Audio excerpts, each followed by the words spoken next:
அனைவருக்கும் வணக்கம். Welcome to NP Talkies. இன்னைக்கு வீடியோல நாம பார்க்க போறது என்னன்னா, கிருஷ்ணரை பற்றி சுவாரஸ்யமான விடயங்களை தான். கிருஷ்ணர் பற்றி யாரும் அறியாத 5 விஷயங்களை தான் இந்த வீடியோல பார்க்க போறோம். வாங்க வீடியோக்குள்ள போகலாம். வீடியோக்குள்ள போறதுக்கு முன்னால நம்மளோட சேனல்ல சப்ஸ்கிரைப் பண்ணி அந்த பெல் ஐகானையும் கிளிக் பண்ணிடுங்க. அப்பதான் நம்ம சேனல்ல போடுற வீடியோ உடனுக்குடன் உங்களுக்கு நோட்டிபிகேஷன்ல வந்துடும். முதலாவதா பார்க்க போறது கிருஷ்ணரோட தாய் தந்தையான வாசுதேவர் தேவகி பற்றி தான். இவங்க முற்பிறவியிலையும் கணவன் மனைவியா இருந்தாங்க. சுதபா பிருஷ்ணி என்ற பெயர்ல வாழ்ந்த இவங்க விஷ்ணுவை நோக்கி தம்பதியரா 12 ஆண்டுகள் கடும் தவம் புரிஞ்சு விஷ்ணுவிடம் விஷ்ணு குழந்தையாக அவங்களுக்கு பிறக்கணும் என்று வரம் வாங்கினாங்களாம்.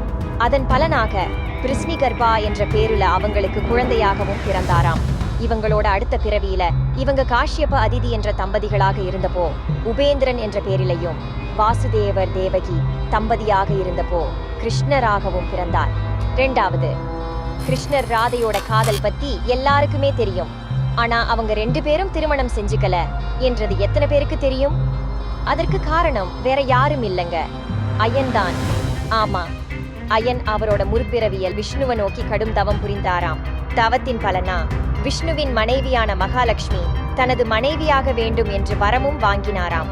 விஷ்ணு கொடுத்த வரத்தை நிறைவேற்றுவதற்காக மகாலட்சுமி 4 அவதாரங்களா அவதரிச்சாங்க. ராதை, ருக்மணி, சத்யபாமா மற்றும் பானுமதியாகவும் பிறந்தாங்க. விஷ்ணுவை தவிர யாரையும் மனதார லக்ஷ்மி ஏற்க மாட்டார் என்று கிருஷ்ணருக்கு நல்லாவே தெரியும். அதனால அயனை அந்த பிறவியில ஆண்மை அற்றவனாக படைத்தார். ராதை பூலோகத்தில அயனோட வாழ்ந்தாலும் மனதளவில கிருஷ்ணரோட வாழ்ந்தங்க. ராதையை தவிர மகாலட்சுமியோட 3 அவதாரங்களும் கிருஷ்ணரை திருமணம் செஞ்சுக்கிட்டாங்க. 3வதா நாம பார்க்க போறது, கிருஷ்ணர் எதனால மகாபாரத போர்ல ஆயுதம் ஏந்தலன்னு தான்.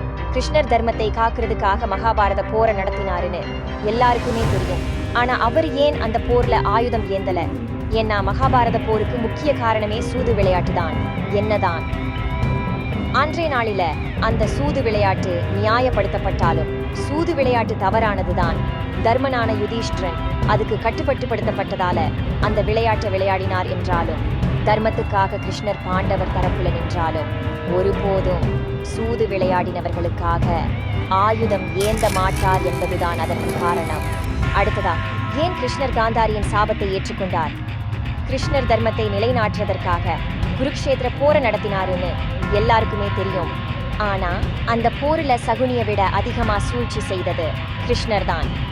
கடவுளாக இருந்தாலும் தவறிழைப்பவர்களுக்கு தண்டனை கிடைக்கும் என்பதுதான் இந்து தர்மம். தான் இழைக்கும் தவறுக்கான தண்டனையை காந்தாரியின் மூலமாக தான் அனுபவிக்கணும் என்பது கிருஷ்ணருக்கு முன்னரே தெரியும். அதனாலதான் கிருஷ்ணர் காந்தாரியின் சாபத்தை ஏற்றுக்கொண்டாராம். கடைசியா பார்க்க போறது கிருஷ்ணரோட இறப்பு பற்றி தான். கிருஷ்ணரோட கதைகளை பத்தி தெரிஞ்ச பலருக்கு அவரோட இறப்பு பற்றி தெரியாது. காந்தாரியோட சாபத்தால துவாரகை நகர் அழிஞ்ச பிறகு கிருஷ்ணர் வனத்துல வாழ்ந்தாரு.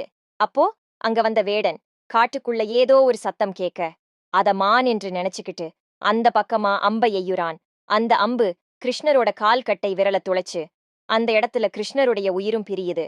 கிருஷ்ணருக்கு அம்பு எய்த அந்த வேடன் தான் முற்பிறவியில வானர் அரசன் வாலியா பிறந்ததாகவும், அவரை ராமன் மறைவில இறந்து வதைச்சதால இந்த பிறவியில அதே போல கிருஷ்ணராக பிறந்த ராமனை வதைக்கும் வரத்தை முற்பிறவியில வழங்கினாராம். கிருஷ்ணர் பற்றி பலருக்கு தெரியாத 5 விஷயங்களை பார்த்தோம். மேலும் இது போல தகவல்களை தெரிஞ்சுக்க நம்ம சேனல்ல பாருங்க. இந்த வீடியோ உங்களுக்கு பிடிச்சிருந்தா லைக் பண்ணுங்க, ஷேர் பண்ணுங்க, மறக்காம என்பி டாக்கீஸ் சேனல்ல சப்ஸ்கிரைப் பண்ணுங்க.